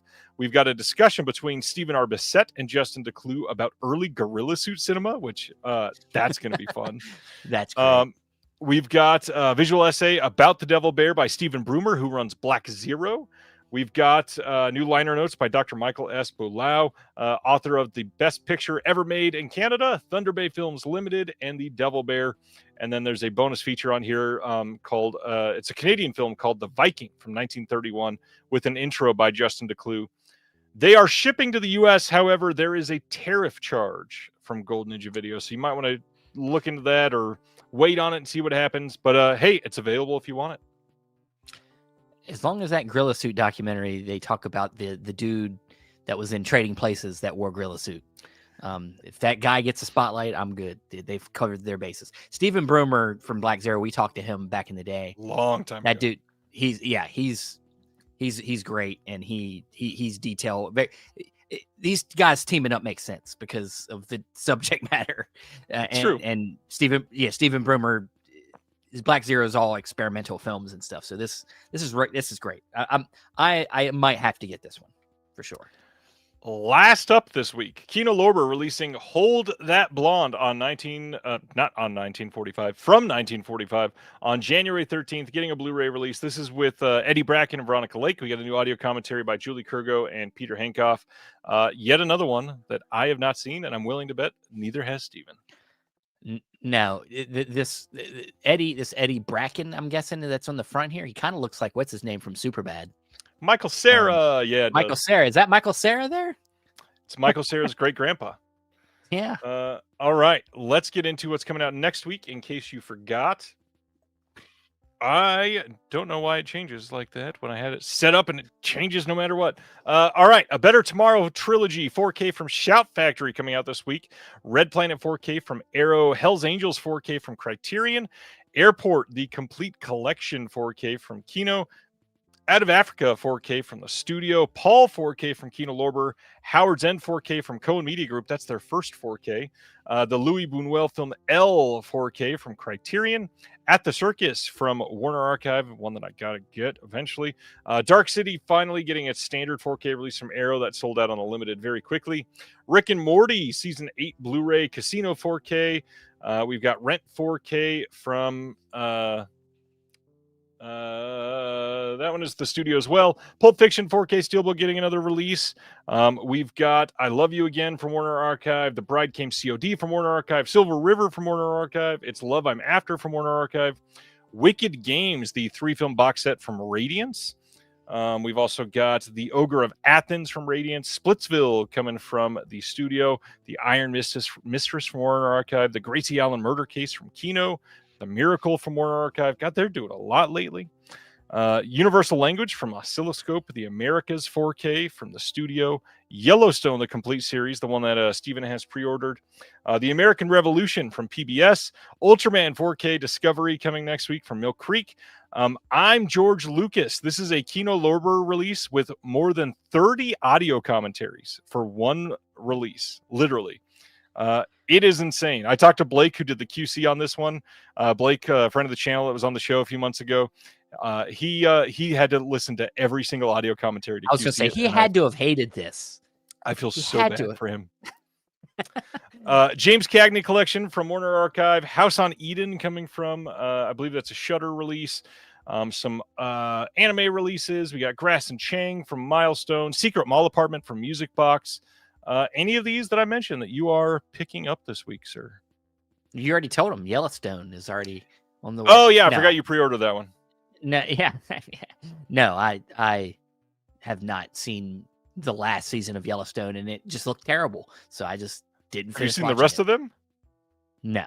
I've seen the spin-off shows. But okay. I've seen the previous seasons, and I got a kick out of some of it, but it's pretty melodramatic. It's pretty rough. So. Yeah, I get that.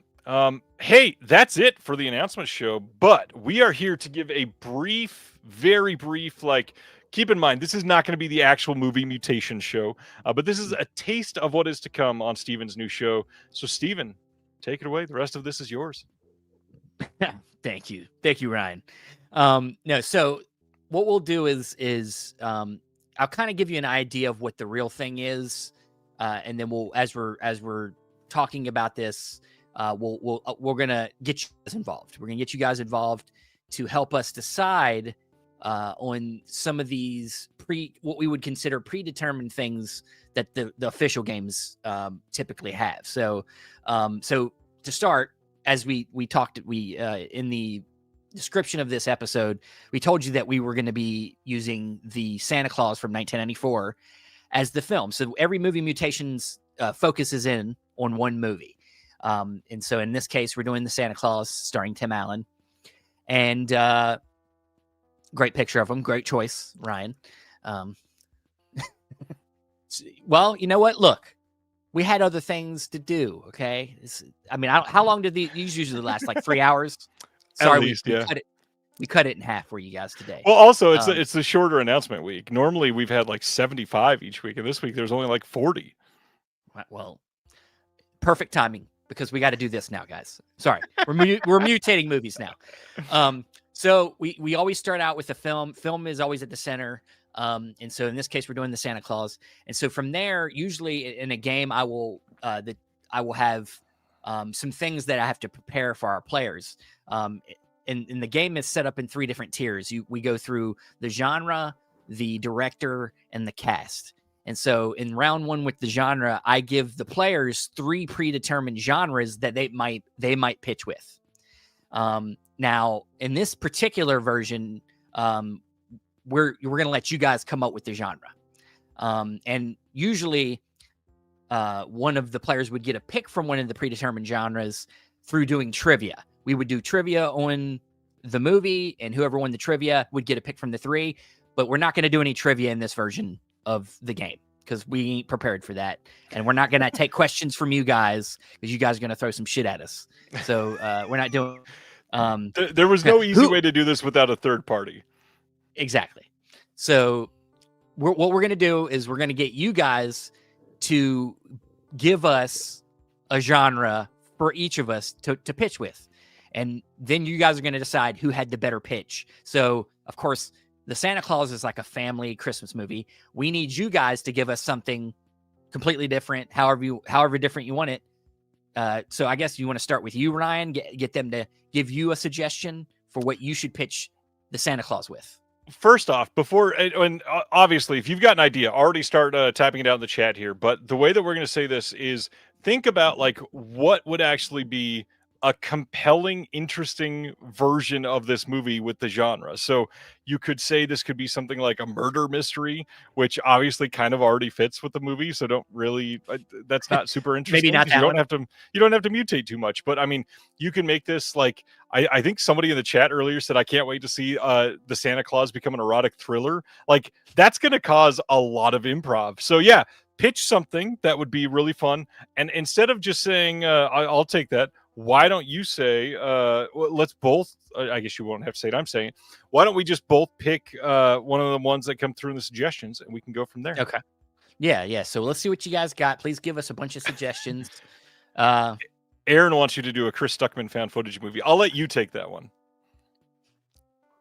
Do I have to? I mean, look, I'll do a found footage, but I'm not going to do a Chris Stuckman one because then you're taking away my director for later. I'm not doing him. You would have to explain, okay, right now, this isn't going to make a lot of sense, but we're going to change the format entirely during the movie. Yeah. So, KB says slasher. Brendan says a crimi. That's a fun one. Any other suggestions? We need some more suggestions. Give us some more ideas. It didn't even have to make sense. No, we have to make it make sense.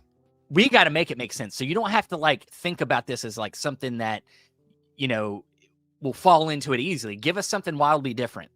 And then that just makes it more challenging and makes it more fun. So, let's see. Sci-fi. So like how about we think of some more like subgenres? Give us some cyberpunk or, like things like that. That's what we're looking at. Slapstick comedy is good. There we go. Here we go. I don't know. Some of it is already pretty slapsticky. In a way. Cheesy 80s sci-fi. I like that. All right. All right. Should one of us go? From here? So what do you want to do?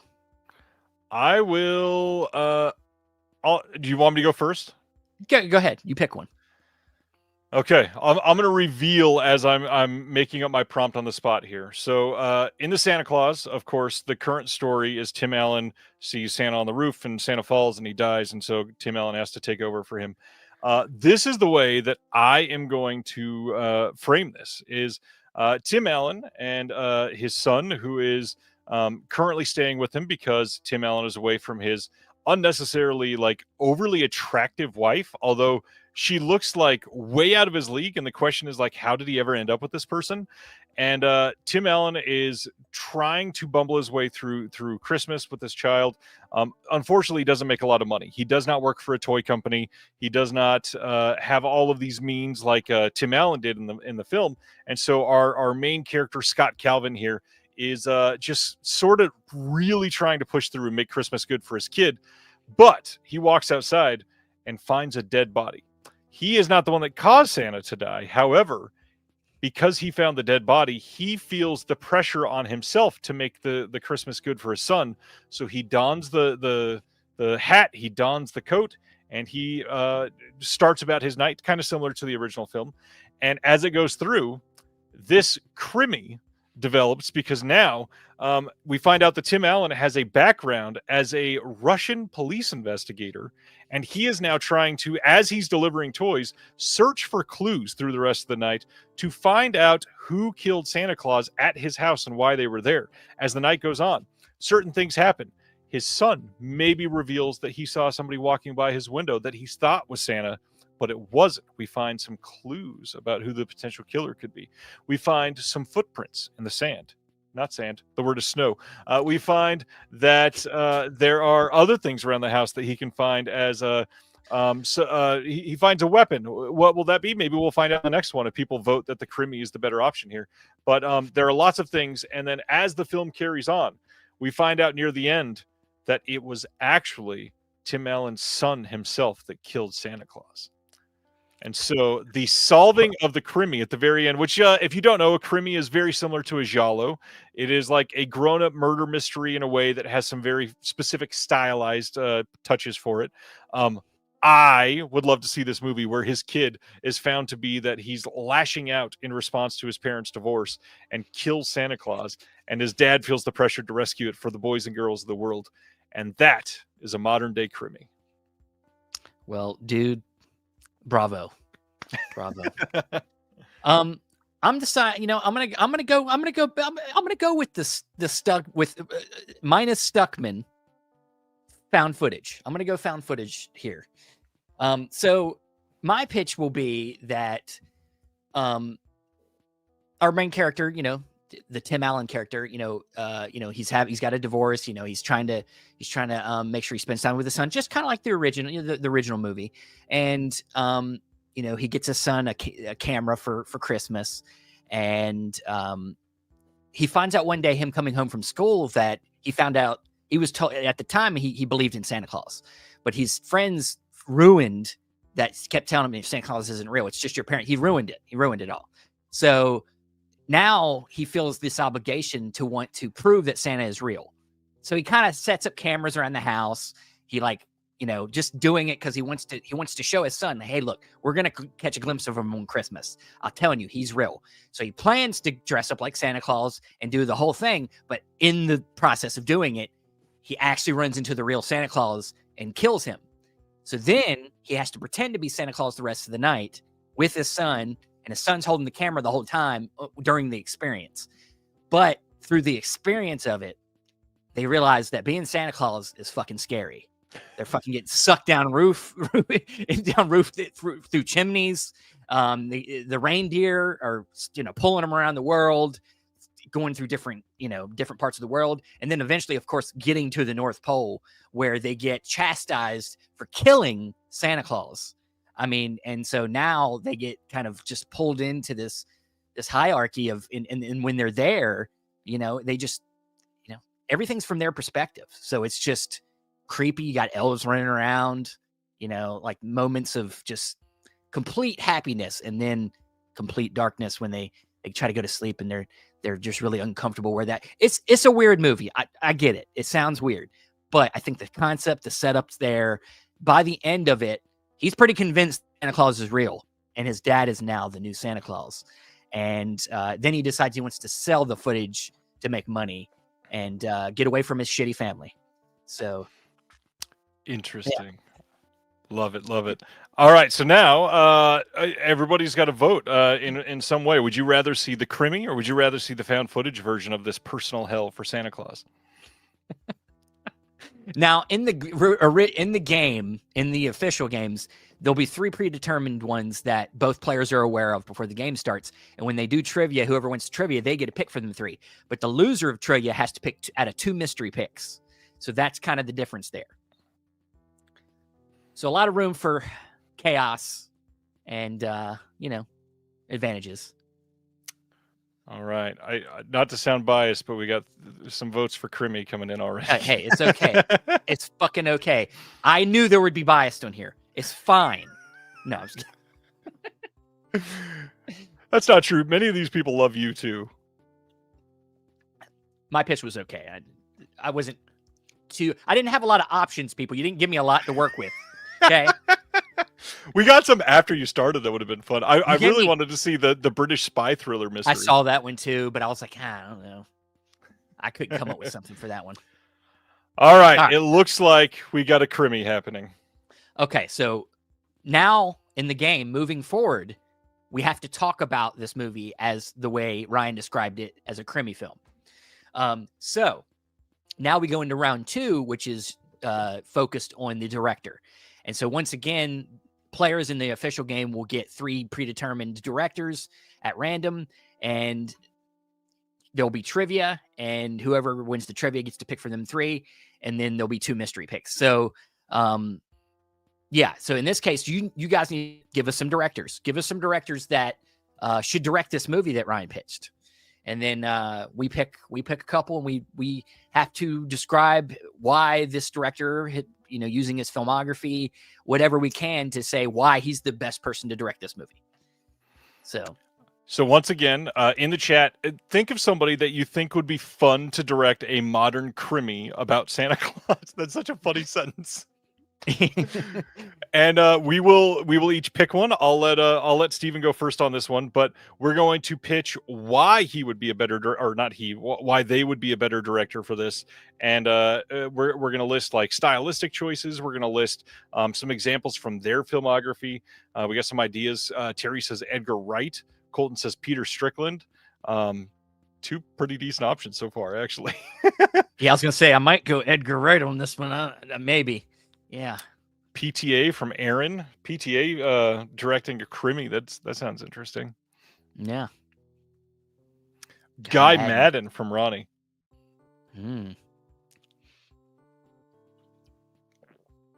Greg McLean. You got some good choices. I mean, look, I think I'm going to go Edgar Wright because it's the one I'm the most familiar with in this particular scenario. So, if we're doing a movie that's going to have all, as you said, it's kind of like a giallo. You got mystery, you got some blood. We got Edgar Wright, who plays around as a fan of genres of all these. Oh yeah, even Fritz Lang is a good. I kind of like that. It's kind of cool too. Yep. Edgar Wright is somebody that knows film. Like we know he knows film. He's a fan, and he puts all that love and dedication into whatever he does. You're going to get all the tropes of the Crimmy in there, and he's going to make it stylish. What's the movie he did last night in Soho is what's coming to mind, because that movie really hits on kind of being influenced by that similar genre. So, we haven't gotten into casting yet, but I can already see some people that would be really good to play the father. We'll get into it. If you pick my choice, we got some good cast members that tag along with Edgar Wright. Edgar Wright is a director that's just super stylish. He's super, he's good. I think when you're talking about a director that knows how to pay homage to a genre, I think he does it perfectly, because unlike somebody like Quentin Tarantino, who kind of rips it off, I think Edgar Wright really shows more love for it. Somebody he's more like Guillermo del Toro. Like they love something, but they don't totally rip it off. And I just think that you're gonna get slick shots. You're gonna see whenever they finally show how Santa Claus died, it's gonna be a crazy fucking shot of around up over the roof. I don't know how it happens yet, but he's going to come up with something great. So, yeah, Edgar Wright, man. This is a great choice. Edgar Wright is a fun director with a film coming out this week, so it's a really great time to talk about him. Obviously, he's making his rounds in doing PR for this film. He's also a physical media lover, so I can't fault you for that. That being said, I kind of feel like you left the 2 best players on the table here. It's okay.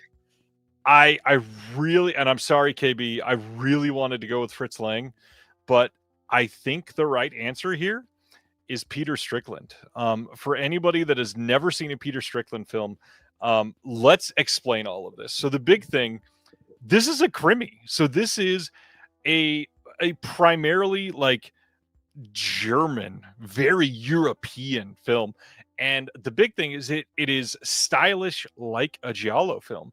And so we have Peter Strickland, who is very European. Not that Edgar Wright's not, but he's kind of been, we'll say, Hollywoodized over the last 10, 12 years, as we can see as he's doing The Running Man right now.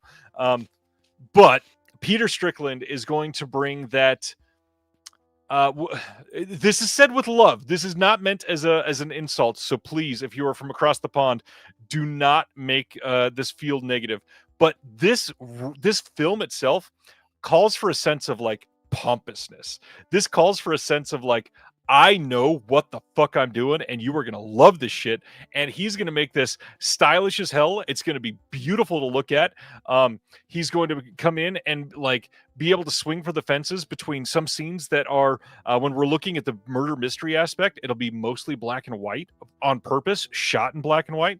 And then when we go to like the very over the top, like campy holiday side, he's going to shift that into full-blown Technicolor. It's going to light up your eyes after you've been stuck in that black and white. But because he's bringing that pompousness, it's got that like, like blustering cop feel throughout that this krimi needs. It's going to feel like sort of uptight and lost for a while because it's a mystery on purpose. Edgar Wright, he can do it great in a very different feeling. But man, this is a krimi. We need somebody that is a little bit like, man, you can smell the cigar smoke they were smoking as they were filming this film. And you need somebody like Peter Strickland that can just be here and be like, no, you are going to sit down and love this movie. And it's going to be this sumptuous feast of visuals as you look through it. Black and white, full-blown Technicolor, an absolute masterpiece of modern filmmaking. Right. Well, go ahead. I'll vote for Ryan. It's fine. It's fine.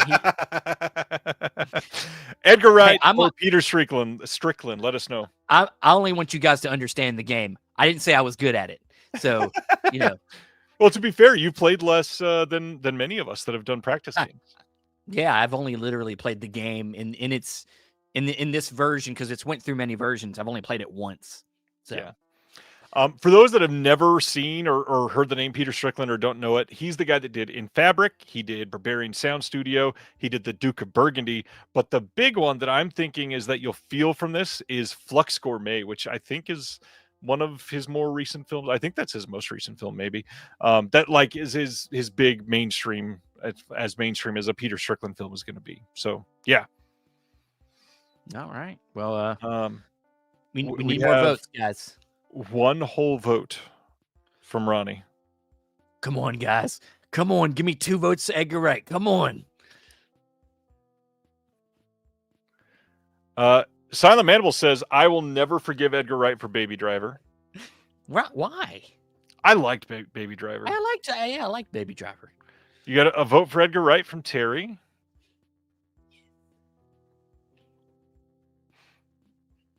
We need one more. One tiebreaker.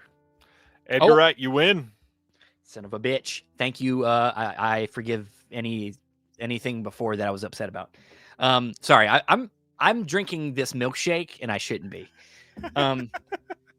It's we got a Whataburger in our area for the first time. So this is a Dr. Pepper milkshake. I shouldn't be drinking this. So yeah, so now you're going all out. My wife, that's what my wife brought into me was that milkshake. So now moving forward, the Santa Claus is this krimi film directed by Edgar Wright.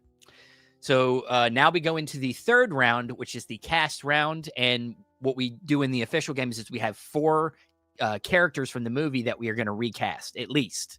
If it ends up being a tie, we go to a surprise 5th character. So in this case, do we want to just do 3? Since just to shorten it up a little bit. We're at an hour 50. Why don't we just do Santa Claus? Who is the best modern character to do Santa Claus? All right. Well, let's see. What do you, in this case, in the game, we don't allow, it's our choice. So I guess, we don't ask for, yeah. So, let's see. I'm going to go. since it's Edgar Wright. And keep in mind for everybody, as you're watching this, this is an Edgar Wright directed modern crimi film that is shaped like the Santa Claus, essentially. So my pitch for the film as a crimi with Edgar Wright directing, that was Steven's pitch for the director. Yeah. Let's see. We're going to do... How about Christoph Waltz as our Santa Claus? Santa Claus. Santa Claus.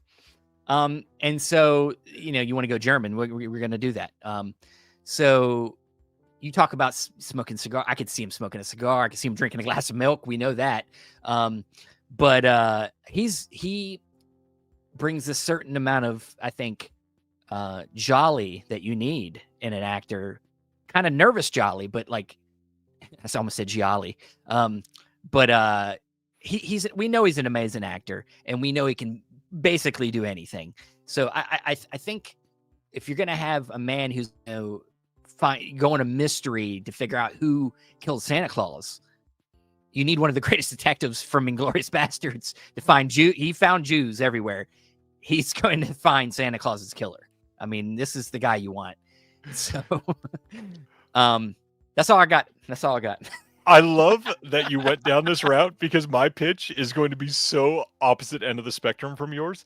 I just saw this last weekend Nuremberg, and so I'm going to pitch Russell Crowe as Scott Calvin, because Russell Crowe in Nuremberg is this really sadistic, awful German character. He's already put the weight on, so we don't need to put him through any rigorous training. He can play Santa Claus. Look, right he's now. He's trying to lose weight. He's trying to lose weight right now. I would say that Russell Crowe has proven that he can do everything just as much as Christoph Waltz. I think that because he's got the accent training down that he had for Nuremberg, he's so in that mindset. We don't have to have any fight for this. But as far as fitting in a crimi film, Russell Crowe screams a crimi casting. Like that's kind of perfect. He was already in that Pope's film where he's on the little Vespa all the time. He is going to walk onto this film and own the screen in every single scene. Russell Crowe, like, he has to win this. Yeah, actually, I like that one a lot.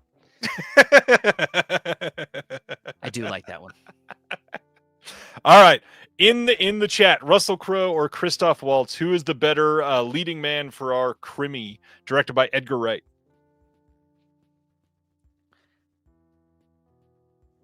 I can't wait to see this in theaters now. Dude, I can't wait to come up with the title for this one. Yeah, I mean, look, I'm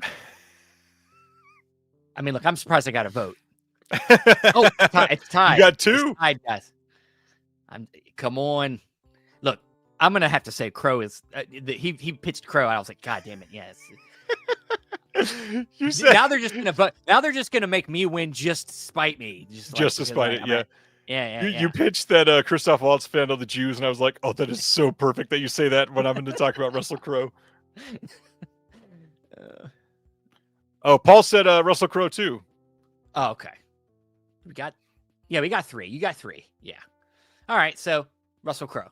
So we've got an actor, we've got the genre, we've got the director. Do you just want to pitch the film and see which one people say, and the title, of course? Yeah. So at the end of this, depending on where we are, I'm not going to get in deep. You'll see it in the game. There is if you win a round that goes for you. It's whoever affects the film more is kind of the winner. But honestly, the winning doesn't really matter in this game. It's about being creative and having fun. And so, I mean, you are giving the winner $5,000, right, on every episode?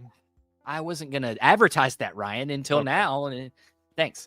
Now everybody's going to want to do it, and I can't let everybody do it, okay?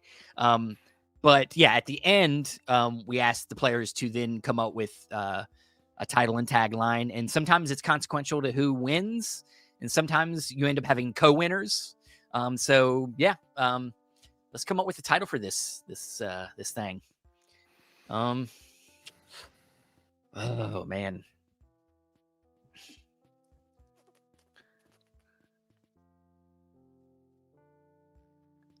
How about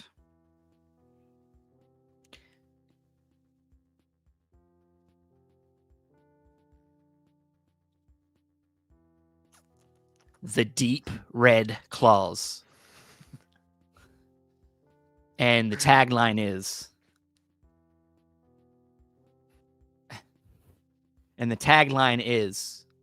this holiday season, you will go on a journey to save Christmas from itself. And I don't know that makes sense, but it's okay.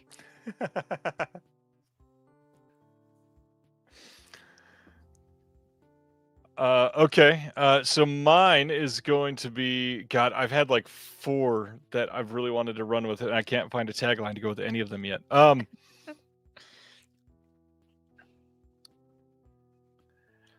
I am going to say,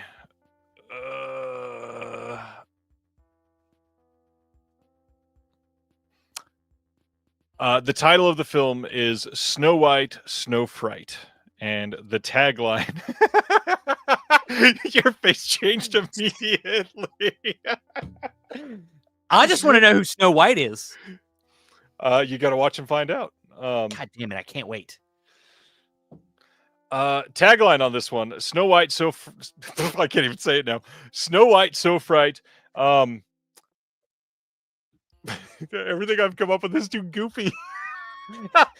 Do it, Ryan.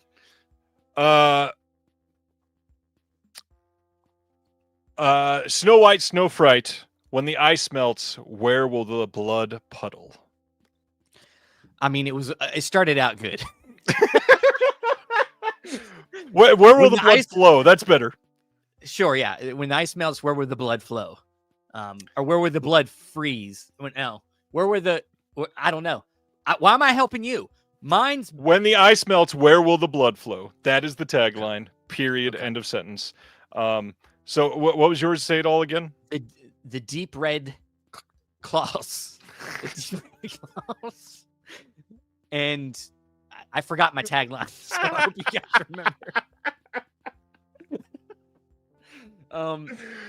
This is usually there's perfectly. other people helping, and you're taking notes. Yeah, I'm taking notes, and I'm the one that keeps up with it, but I can't do that for myself when I'm trying to think of stuff. So, if you guys heard that, please choose one to put us out of our misery. Snow White, Snow Fright. When the ice melts, where will the blood flow? Or and the deep red claws. Tagline here. Tagline. This holiday season, you will go on a magical adventure to save Christmas from itself. Die harder.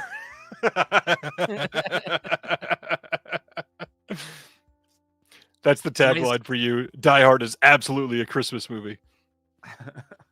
No, it's not.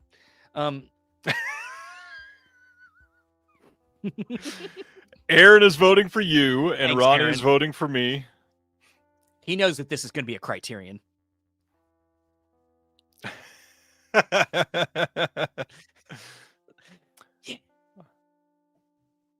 got to vote for Steven, so you're up 2-1. I'm going to bet that if we don't get something in the next 10 seconds, you win. Congratulations. Damn, I didn't think this was how it was going to go. You know what? Your audience is actually pretty objective. You know, I'll give it to them, man. I for sure thought I was going to lose all this. We're tied 2-2. Damn it. I shouldn't have said anything. We need a single vote to break up the tie. Otherwise, we can just shake hands and call it a night. Oh, we got to vote. Right. There it goes. Thanks, man. Thanks, Colton. But that's essentially the game in a small little nutshell. The game's a lot more, it's the trivia, and it's got a lot more going on in it, and there's also an intro to it as well. All these are going to have there's a character that I won't describe, but I'll leave it for surprise for the first episode. But there's a character behind this game that is kind of part of the fun of it. So that is Movie Mutations. And once again, it's going to be premiering on November 16th, 7 p.m. EST on the Movie Mutations YouTube channel. You could also find it on the Chasing Labels channel as well. That's it. Yeah. Check it out this Sunday. It is a really fun episode. The Wizard of Oz is a really perfect movie to do a movie mutations for, because there's really diverse characters. It's a plot line that is full of like some complex choices, but that are easy to like screw around with. It's Yeah. a classic. Everybody knows it, so everything is relative. There were some wild choices in that game, and I cannot wait for people to see what they get into. Yeah, Ryan. If I didn't mention it, Ryan is the judge on this episode. If you didn't see his munchkin ass in there on the on the picture, but so he's the guest judge. I'll try to have guest judge every time. The next just to tease the next one, we're doing Home Alone. So, yeah. As somebody that's 6'5", I don't think I've ever been described as his munchkin ass. So thank you. His munchkin ass. Get his munchkin ass out of here. Yeah. Check out Steven with Movie Mutations and Chasing Labels. Nothing really else to share, I don't think. Come back next week. We got a fun guest. That is, let me verify that it's this next week. First-time guest on the show, and I'm very excited for this next week. It's somebody that I have talked about in a couple things recently, and I've been waiting for this episode for like 2.5 months. I've been waiting for yours for a long time too, but this is just incredible. We got a great month ahead of us.